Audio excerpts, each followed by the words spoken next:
real people.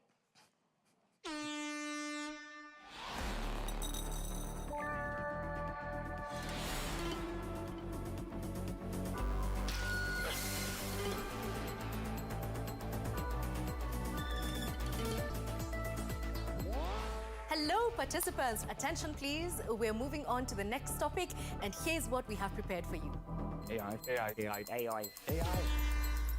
Every year, someone describes AI as the thing that will finally change journalism forever. I mean, sure, some of it works. We have faster translations, smarter fact-checking tools to outsmart even the censors. But has AI actually freed journalists to do better work? Or have we hit the ceiling? Let's talk about AI in journalism. Is it a breakthrough or a breakdown? Please take your seats. Remember to put your phone on silent mode and enjoy. Breakthrough or breakdown? Anyway, I think about it, I thought about it, how can we get, you need a hook on social media. What's our hook? Is that enough? And I thought, I want to find out today, is AI really freeing up creativity, or are we kind of digging our own grave? And we have a great panel to discuss this from all over the world today. I'm glad you all made it. I think it's because they took planes. No? Oh, you were part of the breakdown, the Bonn breakdown. I'm talking about Ezra Eeman here. Of course, give it up for him. He made it with a train yesterday. He's the Strategy and Innovation Director of Dutch broadcaster NPO. Take the mic. You got to tell everybody about your journey yesterday. But before we get into that, our next guest is Ana Paula Valacco from Buenos Aires. Where are you, Ana? Program Manager and Engagement Lead at JournalismAI. Glad you made it. Thank you very much. We also have Celine Samson from Manila, right over there. She's the head of online verification for the VERA files. Oh, I only got that now, VERA files. Yeah, it took me a while. I'm sorry. Hi. Thanks for coming. Please take a seat. And then we have also online, we have Lambert, Hogenhout from New York City. Did that work with the connection? Oh, there you are. Very early in New York City. And Lambert is the Chief Data and AI at the UN Secretariat, so he has a completely different perspective on things. Thanks for joining us, Lambert. Sure.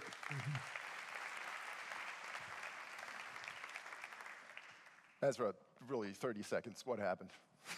Well, the whole German railway system broke down yesterday evening, and I was on my way from Köln to Bonn when everything stopped. And somehow it was a glitch in a software system. So it also points out how a small piece of kind of software can really put everything down. And I think that's a good cue to this conversation as well. Can we rule out AI in this, or? I think they're still figuring it out. I don't think it's AI related, but it was a software communication system that broke down. So, Lambert, in case you don't know what we're talking about, there are some problems with Deutsche Bahn lately here. All right.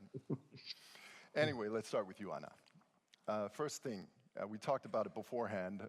Everybody's always talking about we need to use AI in journalism. What's the problem we're trying to solve? Oof. We have a lot of problems in journalism, we know that.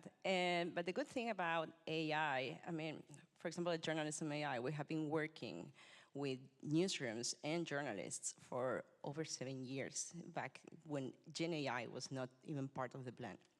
And we were already supporting newsrooms that were solving some very critical problems. Like, I don't know if anyone here has ever felt overburdened by the amount of work that we have. That never happens. Never happens, I mean, please.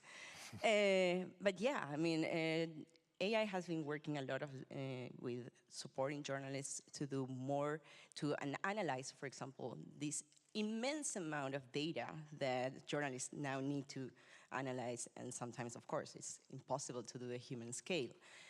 But we have also supported newsrooms in understanding better what their audiences need. And that's a huge problem for journalists sometimes. I mean, we tend to understand what happens in our newsrooms, but what's going on with the audiences? What are they talking about?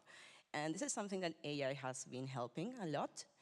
Also, when trying to improve that kind of conversations, for example, let's say adapt our content in ways that are more engaging, in ways that are more attractive to our audiences, that allows us to reach them better and to reach them in ways that are more familiar and that help us to be closer to them. That's also a very important thing. Okay, so those are problems we kind of knew we had before AI came along, and that's what we're trying to fix. Would you agree with that, Ezra? Is it so? It's basically about efficiency, increasing efficiency, and it's about having more diverse products. That's something we couldn't have before. So that's what we currently see that most newsrooms are doing. So the awareness around our AI is there. ChatGPT is almost 3 years old or a bit older than that. And most of us have found out how to use it to gain some efficiency. I guess the bigger challenge is that the whole ecosystem around us is changing, discovery is changing, and just doing more of the same while the whole environment around us is changing will not really help us. So I think there's more into the idea of how do we increase the reach that we have? How do we what are the new opportunities in terms of shaping our products, in terms of getting our journalism out there, adding intelligence? The AI can really help to filter data in a much more scaled way than humans can do alone. So I really think unlocking that next level is where the real opportunities. And we're going to talk about that next level later. First, I would like to have your take on this. What's the problem we're trying to fix, Celine? I agree that there's a lot of problems. Well, I come from a small newsroom in the Philippines called VERA Files. I wonder who here comes from a small newsroom of 20 people or less? Hey, okay. Hello, everyone. And for us, I think we share a lot of the problems in journalism that we have been discussing since yesterday. But primarily, I think one is not just about increasing efficiency, but also addressing the issue with distrust. And for those who attended the session earlier by the Reuters Digital News Report by Jim, it was the Philippines that had the biggest decrease in trust, right? I think 8%, or was it even more? It was at 20. The trust in news is at 27%, which is way lower than the global average of 37%. And so, one of the main problems we're trying to address is how do we actually reach people? How do we bring back trust again? And so, yeah, we've been trying to explore reaching audiences through the use of AI. But wouldn't you say that, it's not exactly our topic, but wouldn't you say AI might be responsible for the decrease in trust, and are you trying to fix that trust with what caused the decrease in trust in the first place? I think it has a role, but it doesn't have the hugest role, because I think the larger issue in the Philippines is the polarization, and how perhaps where AI plays a role is how AI is being used to speed up the production of disinformation or just any other sorts of information operations that muddy the already convoluted information environment that we live in. Okay. Lambert, in New York City, you have a different view on things, obviously. You're hearing rather optimistic comments here about how AI can help fix some of journalism's problems. Do you share that view? I think I agree with a lot that has been said. When it comes to using AI in newsrooms, I think there's both the opportunities, there's also the risks. And Anna already mentioned some of the opportunities in using AI for research, discovery. I think those are good, probably good applications of AI. We still have to be careful because the information that comes out of AI is not of the same kind than the way that we used to do research before. So, you know, and people talk about hallucinations and sort of bias in systems, etc. So we have to be careful about that. There's also risks about using AI, and you know, there's what I see is a backlash of any content that is excessively helped by AI, either in formulating it, in writing the stories, or in sort of determining the hooks or the angles And people somehow sense that. And I feel there's a backlash to what people call AI slop. The other aspects, and I think Christine was referring to that a bit, and Ezra also mentioned that, is what is AI doing to the broader landscape, to our society? How is things changing? And the trust is one aspect that I think is being affected by AI, because it's we've been able to manipulate photos in Photoshop for 20 years, but now it is everything. It is video, it is audio. You can't be sure that anything you see or consume is true anymore. So that's the whole value of information, the value of truth seems to erode. And there's other aspects to it. A lot of people use their favorite AI agents to answer questions. They don't go to search engines anymore. That takes them to a website of maybe a news agency, but they just ask their bot the question. So news gets cut up in little pieces, and then the AI bot creates an answer of that, and so you have an intermediary suddenly. And there's other aspects that in which society is organizing itself differently, and I think that newsrooms need to look at that. Journalists need to look at that carefully and say, what is our new role in that, and how can we be relevant? Yep, and that's something I would like our panel really to get to. What does it actually mean concretely for the newsroom? I was going to come to you anyway, Ezra. I wanted to just build on top of that, because we see and we saw, Jim told us about trust in general is actually decreasing. People distrust AI chatbots, but the use of AI chatbots is increasing, and the people that are using it habitual are actually trusting AI more. So something is happening there from the moment people use AI and start trusting it for something that's just good enough, for a lot of practical needs, for questions, because it's a new modality. You can have this interaction. It answers all the questions, even if it's not always answering it correctly. So I think from a journalism perspective, we also need to understand what's happening there, and how can we make sure that people still understand that trusted sources and trusted information needs to happen through journalism, and the intent and judgment sits with the journalist and not with AI systems. You mentioned a possible next level of AI, where the whole ecosystem changes. That's how I understood it. Do you feel like we are, with what we talked about earlier, trying to fix a dying system? Well, I think if you have a shop and nobody's coming in your shop anymore, then you have a problem. And the discovery patterns are changing. AI overviews are now part of at least half of all Google replies, and I think it's even higher than that. That means that people might stop at the summary. So what do you offer beyond the summary? What's your value? What's the kind of core thing that you can offer beyond that? I think that's the real question. But when you hint at this larger ecosystem, for journalists, what do you have in mind? What does that look like? What do you mean in terms of, I think you have to really discover what's the thing that you can add, and that's your process. That's the kind of, the continuity of a story, because an AI system doesn't know what happened before or after. It has a really difficult grasp on understanding why things happen, because it doesn't really understand. So understanding context, continuity, provenance, sourcing, everything that journalism can add to it, but in a new way, because you also have to understand, if you're not visible in these new ecosystems, if people don't find your shop anymore, then you're also not relevant anymore. I noticed you were nodding, Anna. No, and I think that, I completely agree with the metaphor of the shop. We as journalists need to rethink what's our value, and we have been discussing that. But in many ways, AI has come to accelerate a lot of trends that were already in place. We were discussing this about how to reach audiences for a while before AI. The thing now is that the way people get the information they want, yes, it has been transformed. But at least they are asking for information. What can we get from that? At least they are still interested in knowing things.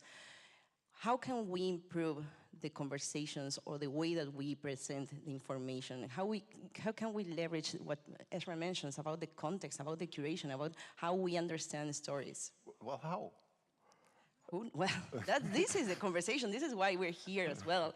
I think, for example, we've been working a lot with smaller newsrooms.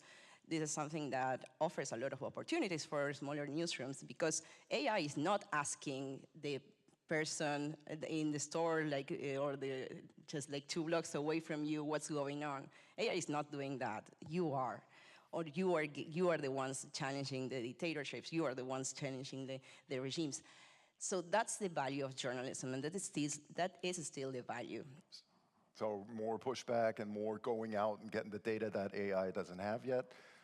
Yeah, I'd also like to add something like, I feel like whatever this next level looks like, because I don't even know what it looks like. I was trying to find out. Right. I feel like humans and journalists will always have a role because, for example, drawing from the talk about the creator economy that we've been talking about since yesterday. Why are people drawn to creators rather than journalists? It's because, they're very human, right?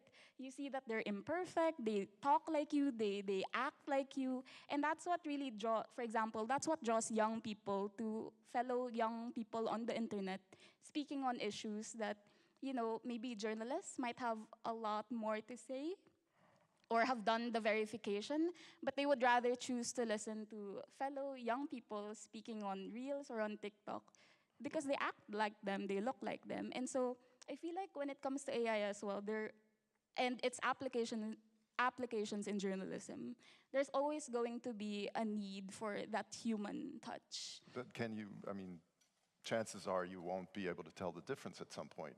It's already almost there, right? I disagree that we won't be able to tell because for me, I always remain. One of our thrusts at VERA Files is media literacy, and we've been trying to introduce a bit of AI hygiene in it as well. So I feel like if we keep on pushing for people to be critical thinkers, I feel like there's a way. I don't like to keep a mindset of a very cynical mindset that people won't be able to tell what is real or what is not in the future anymore, even though there are concerns about it. I feel like. To some extent, it won't be possible. In writing, it might be very hard, maybe even in audio, but that might push us more to those formats that make it more possible to verify if somebody's there. Live events, like here, I'm still real. A video might be a format that we're more pushing into. So it's also an exploration. Mm-hmm. We have a very interesting case among the projects that we supported last year. It's an organization that works in São Paulo, in Brazil, in the peripheral area of São Paulo. And basically, they started working on a chatbot, but then they realized that people wanted to learn how the chatbot was delivering that information on climate alerts and everything. So they started, that was the excuse for them to create live events where they would meet with the people, and then the people would be able to just replicate that experience with the rest of their communities. So live events to explain how the chatbot works, kind of. Kind of, in a way, but in that meant that the information was valuable and that they could also verify and analyze that. Okay, understood. Back to you, Lambert. In New York City, with your view on things, where should there be clear limits what I is supposed to do in journalism? Or put it the other way, where is there a limit where journalism says, okay, I'm not going to use AI for that? Yeah, I was just listening to the conversation before, and it struck me that I think journalists and newsrooms should not try to compete with the things that AI is excellent at. There are certain news channels that in my view, basically just rehash what comes out on Reuters or AFP, and that is not a useful function because AI is very good at doing these things. But if you talk about storytelling, unique perspectives, about local news or hyper-local news, AI does not have that, right? So, and I think we also have to be careful not to throw out the baby with the bathwater. There's a lot of hype around AI right now, and there's a lot of change happening. As I said before, I also see already a backlash happening where people crave real experiences and real in-person meetings. And it's very sad that I'm on the video call now, but I would have loved to be there in person. And also humanly crafted content. And I think people can distinguish the difference. So I think we have to be careful not to get too much overexcited by AI or scared. And also stick to what we believe is valuable and good, and not throw that out too quickly. So you're saying AI might be overhyped in the field of journalism? The effects of AI I think they're overhyped right now. And we have to take it easy and wait a bit to see how things develop over the next year or 2 years. And it's very hard to predict. But I mean, I think Ezra and you have been touching upon this, how society changes. So AI changes society, right? And society, that changes how society perceives journalism and how we, as journalists, operate in society. And that might also be part of the next level we were talking about. How do you see that unfolding? And what are the main points you are watching there? I think there's a certain pressure at the moment for people to act faster, to consume things faster, to produce more. Life is speeding up because of AI. You know, if I talk to my grandfather, he had a job in the 1960s where if somebody sent a letter to his institute and they had to reply, that was a day's work to reply to a letter. Right? That was normal. And now we're expected to respond to an email in, 30 seconds, 1 minute? So life has become so much faster. And I think that is one aspect that we have to take into account. But I'd say we shouldn't sort of give into that fully and say, okay, we're going to be totally superficial. Everything has to be headlines only, and you know, because I think there is a craving with a lot of people to be able to go deeper when they want to. Yeah, I honestly think that we're underestimating the impact of AI on journalism, not so much on its value. I think the value of journalism will only increase, the need for journalism will only increase, but the impact on how people discover news, the utility. I see how usage of AI is growing, even if we're saying that AI, what it promises is being hyped. I think that's being hyped. But we're seeing that the AI usage is growing because it has a certain utility. And if we don't figure out how we fit into that utility, then we might lose out that important job that we have. As long as you can find the journalism in the sea of disinformation, right? And that's why I want to ask you this next question, Celine. What needs to happen in newsrooms right now when it comes to AI? What's your take on that? I feel like it's important that we don't immediately jump into what's hot right now.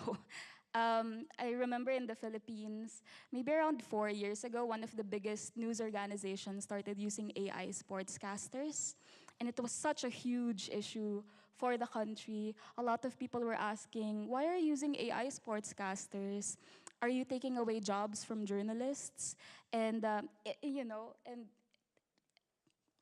eventually they stopped, they didn't use it, but I think it was a reminder for newsrooms in the Philippines to be more mindful of where we introduce AI into our workflows.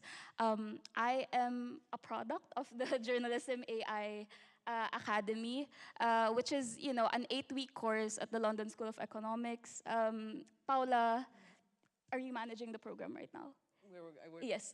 So it's a free program, and it basically gave me the cornerstone, I guess, of understanding where could AI play a role in the workflows that we have. What are the risks that we should be thinking about? And for me, the biggest takeaway was to always identify what are the problems that you have in your newsroom first, and then ask yourself, is AI something that could help me with this or not?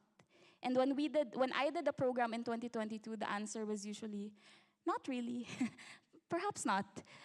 I don't know if it has changed since, it might have, but for me, I still maintain that mindset. So So for us at VERA Files, when we explored the possibility of exploring AI in our work, we first asked ourselves, where do we have issues in our newsroom? And as a fact-checking newsroom, we identified 3. The first was monitoring disinformation, because we are a fact-checking newsroom, and there's just so much, not just AI slop, but just content in general on the internet that needs to be flagged. So perhaps AI could help us there. Another was reaching out to new audiences. That's always been a pain point for us, reaching out to audiences effectively. And lastly was I think it was the tagging of articles in our or creating an index of our newsroom, making the data more structured. And we chose the part of engaging new audiences. Last year, we spent 9 months creating a chatbot based on our database of fact checks. We've had great response to the chatbot. We have over 1,000 users of the chatbot and about 20 new users each week, which I'd say is great. And when we had conversations with people who use the chatbot, one of the feedback we got is it doesn't necessarily speed up their work, but they appreciate that there's an extra layer of verified information because the chatbot we created was only based on the articles that we publish. Do you still say no more often than you say yes when it comes to integrating AI and workflows and everything surrounding editorial work? Personally, I say no more often, just because I like to ensure, who are the people behind the tools that we are using. Does it come with any strings attached? Also, for me, a very personal consideration as well as the environmental effects of using AI, and that I feel like every time I log onto Claude or ChatGPT, I feel like I'm taking inches away from a river somewhere in the world. So it makes me really guilty. And but this is an ongoing conversation that we have in the newsroom, but also something I bring up in conferences too. But just one other thing, but one very short thing to also share. I was at the JournalismAI festival last year, and another thing I'm interested to apply to our newsroom as well is creating a sort of sandbox for journalists to play with AI, where you don't require every single person in the newsroom to use AI, because people have differing opinions on AI, and they have different levels of comfort in where they introduce AI in their work.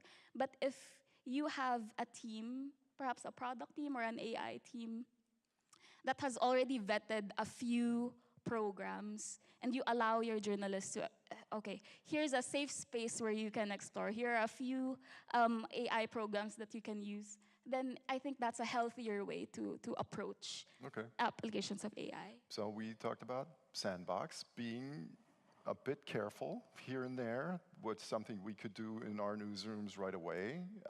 Anything that comes to mind for you? I think that it's very important to experiment. It's also important to ask yourself, going back to what Celine mentioned about for example, the academy, back then we were asking them, okay, think about the problem. Well, we are still asking our participants 5 years in, what's the problem? That's very important, that organizations and journalists can understand where their problems are. And also establish not only these spaces to experiment, but also the criteria that they will have to use AI. We talk about guidelines, we talk about values about AI, and that's very important because it sets the tone and where you will be able to be accountable for the use of AI. You have an example for that. I'll give you one. What we're hearing a lot when we talk to other broadcasters is, we're open to using AI, but at the beginning of the creative process, you need a human, and at the end of the creative process, you need a human. That's, for example, a guideline I've heard from many different media organizations. Anything very concrete like that you can think of that newsrooms should implement? Well, what you mentioned about the overseeing, I think that it's very important to have someone that is responsible for, that you assign someone. So there is not like, okay, this is the AI team, or this is like, there is someone that can be held accountable. The writer of the article, or I'm talking about articles, but of course everything changes. That's a very practical thing to start with. What Celine mentioned about having like a supervised set of tools that could help a newsroom to start with. And something that is also very useful for some organizations is, for example, having like a library of prompts. That could, a library of what? Of prompts. Okay. Like having like a set of prompts that they have. I'm talking like using also like very initial implementations, but having a library of prompts that have been assessed, that have been analyzed, that at least they have been able to respond in some ways to what the organization was looking for. For example, adapting a content or whatever. But having like kind of places to go that are very clearly or indicated for the whole organization, and the newsrooms understand that is part of their work. Because I don't know, but if I've asked here, like, how many of you are anxious about AI usage in journalism? You can raise your hands. Anxious about AI use. Okay. About the use of AI? Or the use of AI and its impact in journalism. And how many of you use AI in an everyday basis? Okay, we're all using it. So at the same time, we need to understand why and how it's helping and how it might not help us. Lambert, in New York, anything to add there, or do you agree with this, what's being said? One interesting aspect to explore, I think, is to use all these new tools, AI and technical tools in general, to repackage content in different formats. I think that used to take a long time if you want to create a visual story out of something or turn something into a discussion, a video, or an audio podcast, etc. Those things used to take a lot of time, and now it's a matter of minutes to convert something in different formats. Different languages, I think, is also a huge opportunity. Content that used to be in local languages that cannot be made world globally, and vice versa. Content that is only available in one language, translated into all the 5, 10, some countries, there's 10 different languages in one country, or in India it's even hundreds. Make it more accessible to people.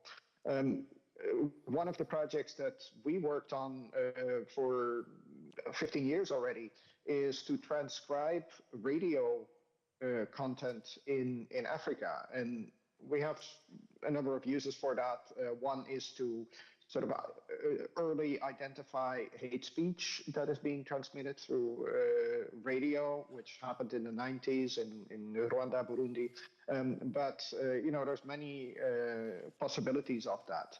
So I think repackaging content and making it more accessible to a wider range of people.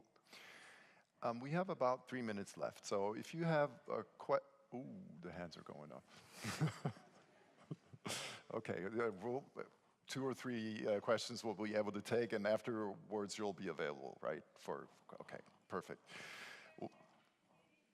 But it doesn't work like that. We need an AI to make a We're selection. not in school.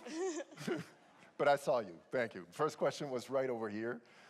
The gentleman with the beard. Oh. That is not true.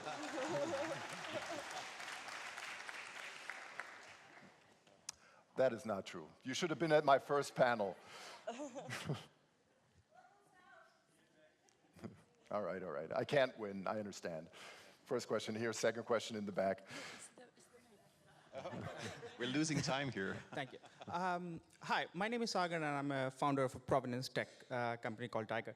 My question is that, taking into account that there is now a new rise of AI native newsroom or AI native newsroom tools that are doing kind of like the end-to-end research, job, investigation, taking into account, we briefly talked about the limits of AI in journalism. I see that for example, EU AI Act draws a very clear line of how AI can be used in high-risk areas by police, by banks with profiling and stuff. But I don't see anything in terms of journalism. So my question is that, is the limits of use of AI in journalism kind of like self-regulated or a principled one, or it's just kind of like eyeballed? And what will happen, or how will we know that that line has been clearly crossed in journalism? Who would you like that question to answer? Because Sorry? is there anyone in particular you would like to have that question answered? Maybe Ezra? Ezra, you were ready. Yeah, I just wanted, because it's an active discussion that we are having at the NPO. And actually, so far, the newsrooms, because we have multiple broadcasters, they really point to the journalistic code. And they say the editorial responsibility should actually be at the top. And everything that you use in your newsroom should be under that. So it's partly self-regulation, it's partly really adhering to your journalistic code and making sure that AI is part of that, rather than something that's added on top of it. Please, we have the question in the back. I can't, sorry.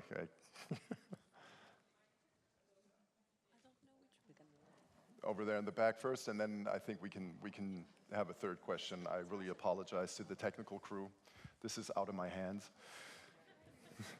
Hello, can you hear me? Okay. Yes. My name is Julia. I'm a software developer. Now I'm working as a data engineer at Deutsche Welle. So I wanted to go a little bit to the shop example because I really liked it. And the gentleman said that, what if your shop is not visible? So I see a little bit the example that your shop is only allowing people to pay with cash, and other shops are already allowing people to pay with card. And if we don't use AI, you are stuck in this state of only accepting your customers who pay with cash. So if you deny AI, if you are afraid a bit of AI, because I heard that the journalist there said as well that I tend to say more no to AI than yes. And I also see where that comes a little bit, because whenever we talk about AI, there's always this idea of tech fascism, tech bros, tech bro-oligarchy that are gaining a lot of power also on the journalism field.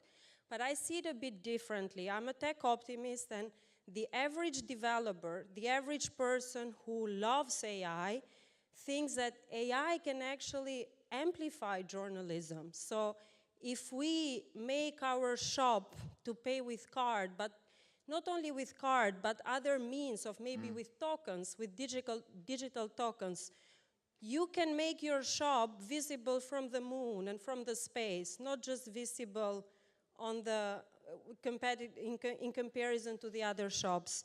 So I think Do you have a question? Yes. Wait, because I wanted to do. Because we're running out of time here. Okay.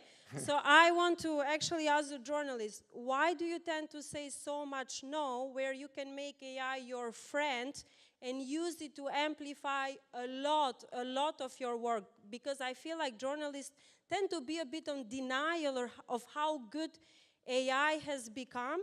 And I think if you make your AI your friend rather than your enemy, it can amplify a lot of your stuff. So I'm just wondering, why are you so afraid of it? Oh my God, I'm not afraid. I'm not afraid. I'm sorry. You can make bias better if you keep improving it. I think you made your point. Now let Celine answer. Yeah, I think I have to make my point clearer. I'm not, I'm not totally negative about AI. I mean, I led the team that developed the AI chatbot at VERA Files. So I'm very okay with experimenting.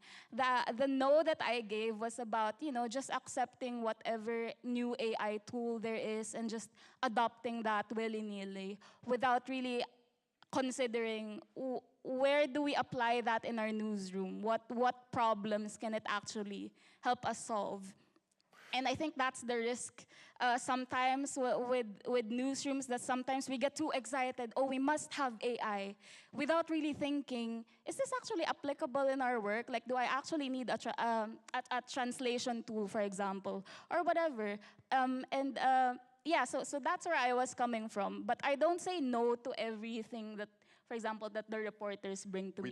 We don't want you to come out of this as being Madame Non. No. Of course. One last short question over here. Also just adding, ask yourself also if the AI implementation is sustainable, but will be sustainable over time. That's also a question that a lot of newsrooms have. Thank you so much. I am Rabeb Alwi. I'm from Tunisia. I'm managing a fact-checking platform called BN Check, and my question is for all the panelists. My first question is how to balance creativity, use of AI, and journalism core principles. And also, I'm wondering, when it comes to accountability and when it comes, because I'm working on AI disinformation, for example, and I'm always wondering now, and it's debated with my team, who we should hold accountable when it comes to AI disinformation. Is it the algorithms? Is it the AI tech companies? Who we should hold accountable in the end? Thank you. Those are all super interesting. We could start a new panel right now answering all of that. So we're going to have to pick something from it, and we're only going to have one person answering it. And Lambert, because it's 6 o'clock in the morning in New York, and you're still very fresh. You have to answer this. You can choose which aspect you want to answer. Yeah, I think who is accountable, it's a very broad question, but I would go back to what Ezra was saying before already. Accountability hasn't changed. When we moved from typewriters to word processors, humans are still accountable for the story they produce, and newsrooms are responsible for their content. So I don't think AI changes anything in that. It shouldn't. And that's the worst thing we could do, is to start shifting accountability to and to say, oh, well, sorry, but this was generated by AI, so wash your hands of it. That's the worst thing we could do. No, accountability remains the same. So to sum it up, it's still our fault. Thank you very much, Lambert. Thank you very much for the panel. Give it up for our panelists. Come on. Thank you very much. Thanks. And thank you for participating, for listening.